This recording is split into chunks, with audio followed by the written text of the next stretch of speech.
We're here We made it. live, We made li- it. We made it live in the flesh, as it live from Naptown, USA. Still, isn't that amazing? When I came here in 1971, I didn't know. It's as if I stepped back into history. when you stepped into Indiana.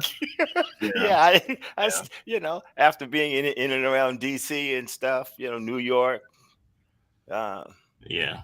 it's It's like, like you know, it had been to California, had been to Denver, had been to Seattle, came to Indiana. And it's like, oh, yeah, oh, it's like okay, that. But hey, but that's okay because it is what it is. It is what it is. Is that what we're talking about today? Why? You know Why? what? What, sir? You know what, Hank? Quick What, question. sir? Why? We have this one titled as "What do you do now?" To explain to myself and the audience why this is titled the way that it is. As we've been talking to people over the last few weeks, few months, or what have you, um, after the recordings, I go back, I listen to them, and I start to be somewhat reflective. Reflective in the sense that I think we try to be authentic here. And I was thinking that sometimes I'm laughing and I'm smiling, and I've commented before that people take that as not being serious. Regardless of what you say, they're distracted by the action, not the actor. Interesting. And I was thinking just of cliches, expressions that I heard over the years and became driving forces for me to get me from where I was to where I am today. Huh? Some of them might be from an encouraging perspective, or they might be from a reflective perspective. They might be from an insecurity perspective. There are many reasons why we do or we don't do. And we were talking before we came on, and I was, and I was just throwing out some ideas because sometimes we have great plans. They're all laid out. Hmm. We've rehearsed them in our heads, and then in actuality, we get out there and something happens. Like Mike Tyson says, sort of paraphrase it. He says everybody feels invincible until they get hit. Okay, so I have said that I grew up poor. Excuse me. Didn't know it at the time, but in when you consider it, poor, and didn't have a coach, didn't have a mentor, but had parents that loved me. So I didn't know anything about possibility thinking. I only thought about tomorrow or the next meal. In today's society, and there's a lot from there to where I am now. In today's society, um, people expect to flip a switch and things happen. They want to point and click, and answers just show up. And because I think we've been spoiled to a great degree that answers are easy, that might be, but the work that you have to put in to prove the answer believable is a lot. And you have to be willing to be flexible, adjustable, creative, and even sometimes you have to step back. Sometimes you have to make a U-turn, and I've talked about U-turns in life and GPS and stuff. So I say all of that to say we've got this apprenticeship program, and each day we're trying to make it better based on the clientele that are in the system. Varied backgrounds from individuals. But Leland, as I've been thinking, these individuals have been dealing with issues in life and maybe not figuring out the why, and then in conjunction with the why, the what, and then the when, and then the how. Let me see if I can fill that in. Stuff happens.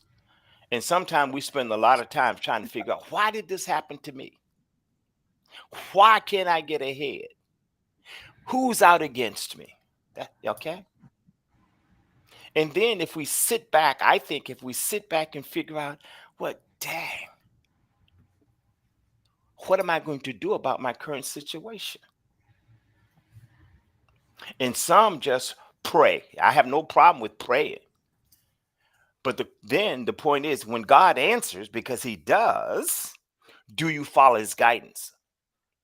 Or the answer comes in a manner that you didn't anticipate. The answer is yellow and you expecting it to be red or blue. And because it's not what you expected, you don't think it's the answer. So sometimes we get answers, we get advice, even from our closest friends or someone we think they will give us some advice. I would say be careful about that. Even be careful about what it is that we say. But I try to make certain that whatever it is that I say, if someone were to go out and check, they'll say, "Dang, that dude was right," or "Dang, that dude had a point." Ah, that dude makes sense. So we've got these individuals who are constantly asking for more when they haven't properly used what we've provided them. So because they ask for more, we are constantly trying to create easier ways, easier mousetraps to help them to be successful in this process. And I think to a degree, because we've made it simple, but it's not easy. We've made it simple to the point that anybody can do it. I think people stop thinking for themselves. They stop imagining. They stop doing independent research and evaluation. Let's see if I can, they say, "Well, but this dude's all over the place." Let me help you. Our process help requires us to find investors, independent investors, flippers, yada yada yada. Also, hedge funds. But as we've talked, there has lots is happening in the housing market. The average price of a home went from, I want to say, like 325 to 385 within a year. Average price for a home. Over the last 2 years, the interest rate went from just below Wait, wait. 3 to over 6. So people who may have been saving to make a down payment on a house that was going to be 250 or 300, they're now paying 12 to 20% more for the house, and they're paying twice as much in interest. Now, they may be able to afford the mortgage payment, but they forgot the property taxes, they forgot the insurance, they forgot the upkeep. Stuff happens. And no matter, even when you buy a brand new house, something could happen to it within the first year or two. And if you are already on the margins, living from paycheck to paycheck, an emergency presents itself, what do? Most people just put it on a credit card if they have space, and hope that they don't lose the job. So they are doing all of this, Leland, and then they stop imagining. They talk about what they don't want to do to get ahead. And I can understand that. There are certain things that I don't want to do. But I think when the chips are down, you do what you have to do to be able to do what you want to do. And if you're not willing to take risks or take chances, that's okay. That's you. If you're not willing to just quiet yourself for a while, as you're going through stuff, as you're trying to figure stuff out, just find a spot and say, okay, fine. I can make these ends meet right now. It's not where I want to be, but let me put together a plan.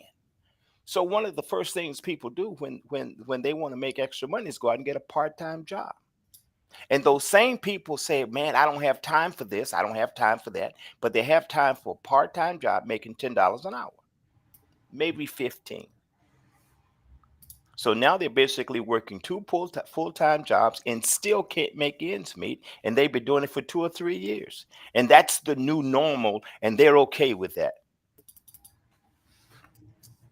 They fail to realize that the man dictates what time you come to work, what time you go to lunch, what time you take a break, what time you leave home. The man decides what kind of car you drive, what neighborhood you live in, where you go on vacation. Even if you go on vacation, whether you drive or you stay with somebody, what have you, the man decides that.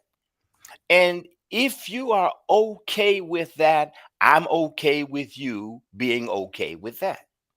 But I wanted more out of life. And the only way I could get more out of life was to change the thinking, the stinking thinking that I sometimes had because I didn't know better. I had low self esteem.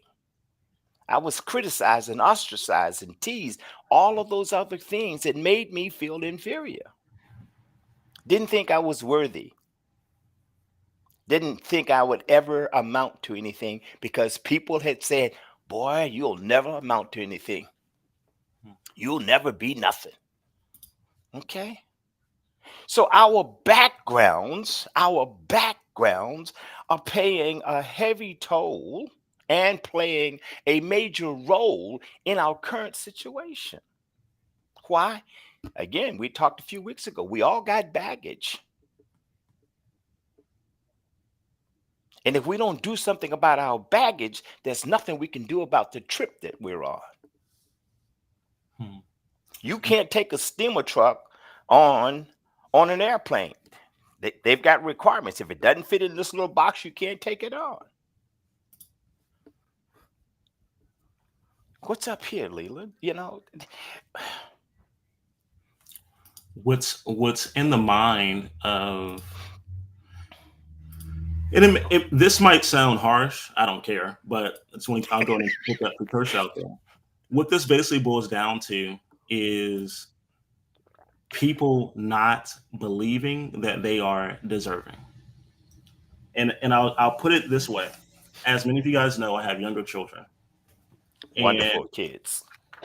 I appreciate that. Hank. Thank you, sir. Well, no, but no, I know. Hey, people, listen. I think I'm a pretty good judge of character. They are delightful kids. So Delightful kids. Okay. so with younger kids, they will say things and in some ways almost demand things to happen. Right? They have like the expectation that something is going to happen. So Right like when now. my yep. Right now. So when my children, I can say ask or I can say request, right? When my children request or daggone near demand a Hmm. cookie, they're not pre-thinking about oh, okay, well, I wonder what packaging the cookie is going to come in. They're not pondering about um, is it store bought or homemade. They're not concerned with, well, who's using the roller pin, who's churning the butter. Like Mm. that's not even in their mind. Hmm. They've required or demanded or requested a cookie, and without any doubt, their sole expectation is to get the cookie. That's it. The Now. issue though with that I've noticed with adults is we don't demand, or adults, most of these adults I talk to, they don't demand anything. Mm, Because as an adult, demanding is more than speaking, it's you taking action.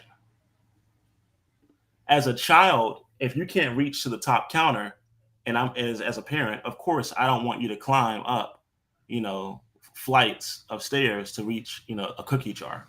hmm. Now, as an adult, if you're willing and able, there's no reason that you shouldn't do.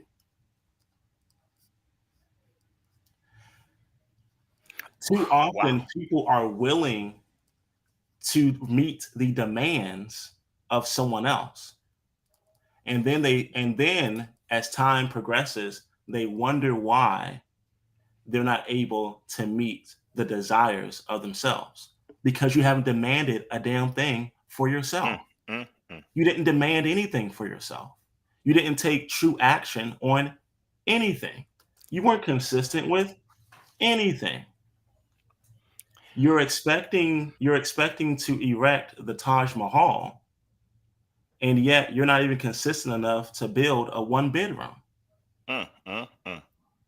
That is the issue. Now the reason that the difference between someone who built the Taj Mahal and the one bedroom, one could claim, well, the guy with the Taj who built the Taj Mahal, he had more money. The guy who built the Taj Mahal, he had supreme architects. Blah blah blah blah blah. And the gap between the material and the vision Uh-huh. is not money. It is your ability to network with others that have what you desire. That's that But famous if word from yesterday, network. networking. But if you Uh-huh. don't view yourself as someone valuable enough to network, why the hell would I want to talk to you? Because because in life, I I think one of the issues that people have is we think when people see us that they see every single flaw. Uh-huh. That's a But good the point. truth is people see what you present to them.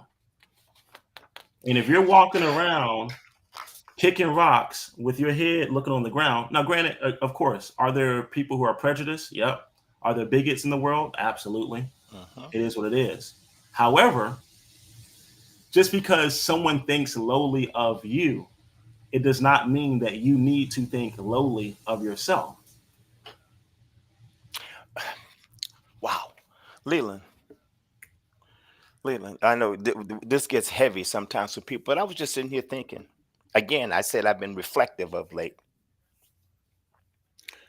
And I can remember probably about 25 years ago, I'm very successful in the military, making the transition out, and was talking to a guy about business opportunities or career opportunities. And he asked me a question. And the question he asked me caused me to pause. And the question he asked me, I'm going to ask the audience. He says, Hank, tell me, what do you do when your best isn't good enough? I said, wow, no one had ever asked me that. I'm going like, well, what do you mean? He says you have done everything that you possibly can on an issue and you have not gotten the desired results. What do? You're climbing the corporate ladder. You're doing everything that's required of you, but you can't get ahead. What do you do? And I thought about it for a while, and then it dawned on me that I can't work any harder because the cavalier approach was, well, I'll put forth 110% of effort. Trying to be in the know. And he looked at me and he said, Hank, you're not being realistic. And I said, well, what do you mean? He said, you only have 100%. And if you're already putting in 100% of your effort, and this is where you are, Right? where are you going to find another 10%? And I went like, dag, man, you're right. But part of the baggage that I had been carrying was I never thought I would amount to anything. No matter what it was that I did, my best was never going to be good enough because I didn't think I was worthy. Okay. aside from that, um, because I didn't think I was worthy. I didn't think good things would happen to me and or for me. So let me stop you right there, Hank. And Yes, this and sir. this and this is what I was getting at with the children. I know people don't read the Bible. That's evidence based on how they act, based on their actions. So allow me to say to the general public, there is once this time where Jesus talked about being like children. And what he was actually referring to was the faith in which a child has. Mhm. See, with a child, if you tell a child something, their faith believes it so much that they do the thing. When you tell an adult something, the adult thinks they know so much, and yet Mhm. they haven't done a daggone thing in their life to actually be proud of. But the adults think they know so much that they then want to poke holes about the direction that they're Mm, given. mm, mm. If you look into that scripture, it wasn't like having childlike faith is a lot deeper than what people think. Having childlike faith means that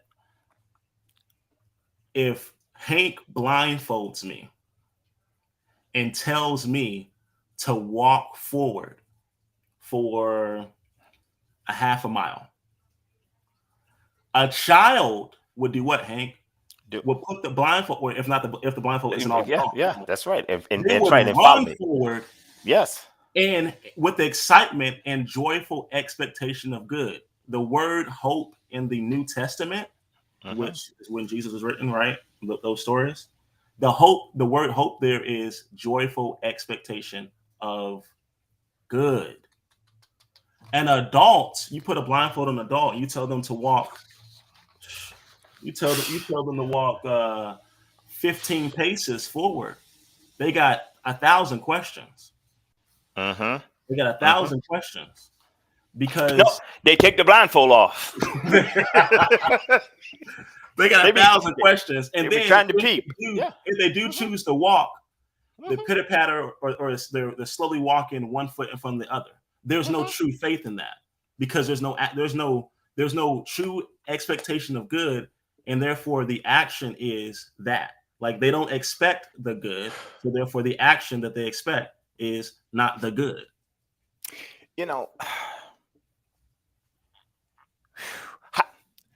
I guess what I agonize with is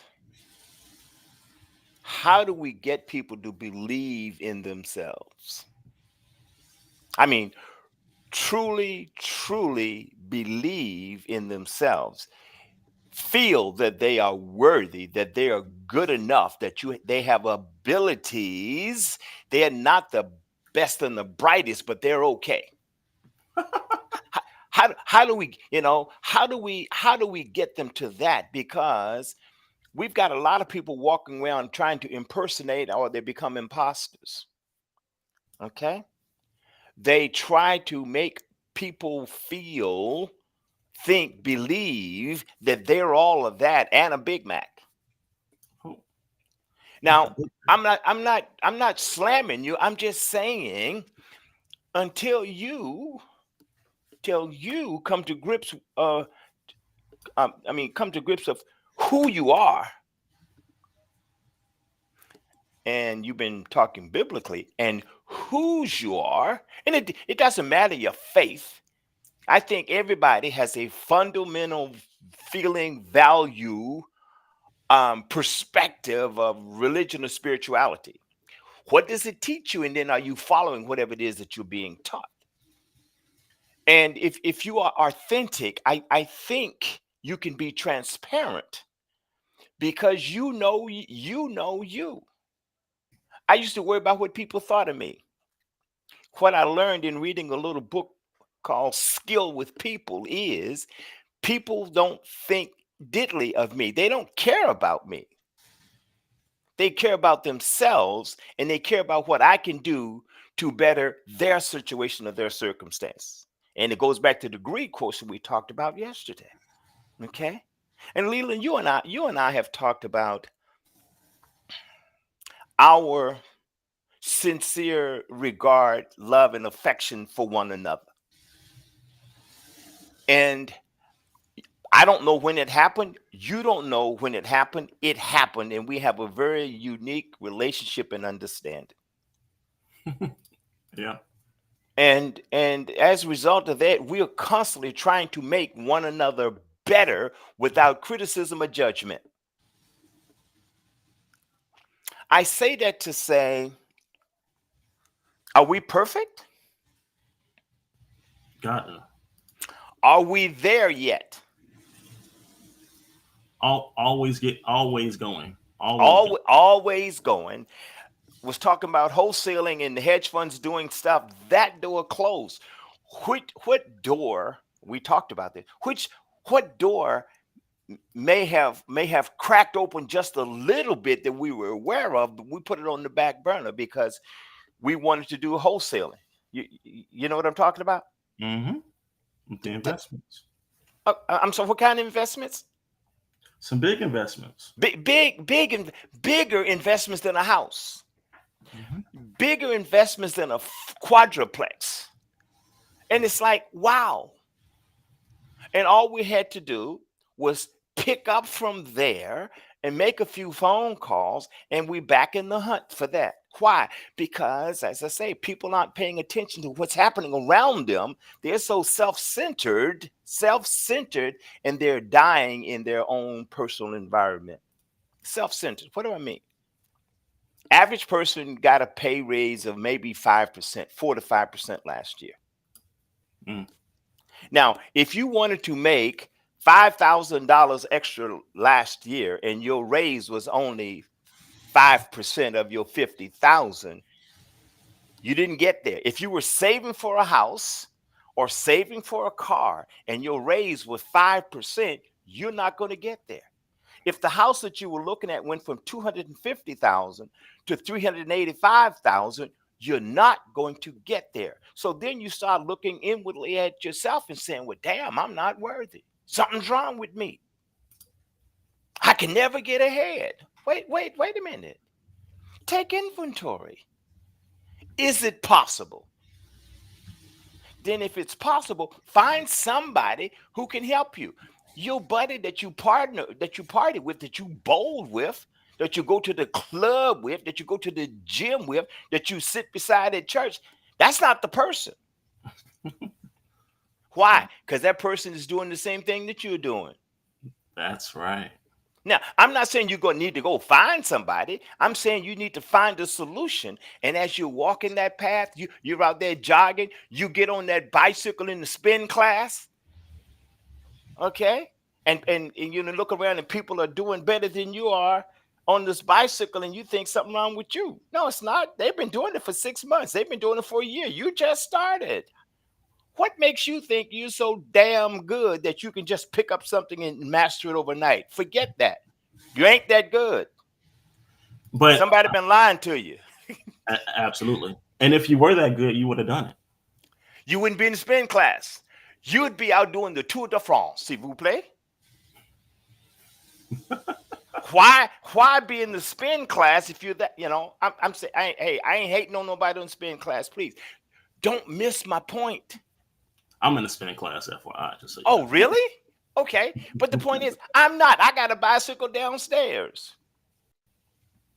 I've ridden bicycles.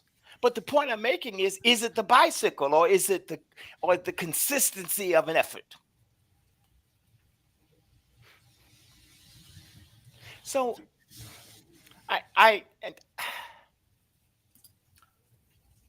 I will never outgrow the feeling that I'm not good enough. I'm better than I was. I will never outgrow that. The moment something doesn't go a certain way, I can hear my grandfather,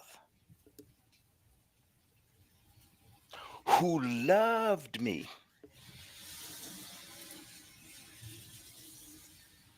So you have to be careful as to how we react and respond to something that reminds us of when, of what, of who. I'm not saying that you can just block it out. I'm sorry. If you think you can block it out, have you been successful at that thus far? And I would imagine, Leland, that as I've been talking, there are people who are being somewhat reflective on their backgrounds. We can only hope, you know. But it's not over yet, people. Just it's not over yet. It's not over yet. Decide. Just take some time and decide what it is that you really, really want. And if it's not for you, for someone that you genuinely care for. Yeah. And start. You don't know how, do some research. Leland, you know the expression I talk about, trees and you and trees. You know what I'm talking about? Yes. Tell people what I say with that when you and I are having discussions. What do I do after the discussion? You kill a tree. Now people say, kill a tree. How dare him? He's not environmentally friendly. Point I'm making is I stretch this. And by stretching this, I can be a better Robin to my Batman. I can be a better Tonto to my Lone Ranger. Lone Ranger. That's a good one. Okay? Because I know you're busy. You don't have time for everything. And I'm not saying I'm the smartest guy in the room, but what I want to do is I want to be relevant in the moment. Notice in the moment, because that's all we got, y'all. This is We a only moment. got a we only got a moment. But I truly believe, I truly believe, if you are worthy, if you have prayed for, think you deserving of, I want you to start thinking it in existence now. Leland, you mentioned the Bible, and I'm going to give somebody some credit for my thought process right now. It probably has been about 10 years ago. I was between a rock and a hard place. And I was just couldn't sleep, angst, anguished, frustrated, fearful, agitated, all those things that happen to us. And I was channel searching probably 2, 3 o'clock in the morning. And somewhere there's this evangelical that came on, evangelical, yeah, that came evangelist. It's all matters. Hey, I don't have to be perfect.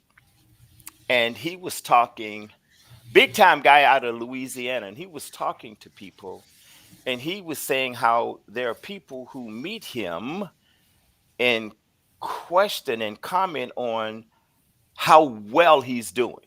Now, I'm not espousing to his teachings, but I learned something. So don't dismiss what I'm about to tell you. And he said, some of you are concerned about what I have. And he said, we serve the same God, big G God. And he says, knock and it shall open, seek and ye shall find, ask and it shall be given unto you. Paraphrasing or what have you. And I'm going like, okay. He said, how many of you are married and got children? He said, how do you respond if your kid asks you for something that you've been planning to give them, but they don't stop asking? They start to beg. What do you do? And the crowd laughed. He said, that's how God is with us. He said, so for me, God already knows what I want because he's already put it in my head, put it in my heart. So I ask him, Father, and once I've prayed and asked him for it, I don't pray and ask for it anymore. I'm now expecting it to be done. It's not that Joyful. I stopped praying. He said, it's not that I stopped praying. I stopped praying, asking him for that. If anything, I'm thanking him for expectation, like the kid. I'm expectant now, like that young kid. And I sat there and I'm going like, ding, ding. Now, I don't watch those types of programs on TV in the wee hours of the night, but for whatever reason, The TV paused long enough for me to, because God said you need to listen to this guy tonight. This is this is an answer. And it's like, whew. And people who know me have heard me quote Jesse Duplantis on more than one occasion.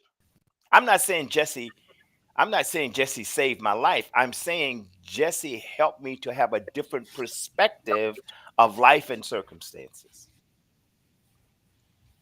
And maybe you are getting some perspective today. But I'll tell you this, you will not have without work.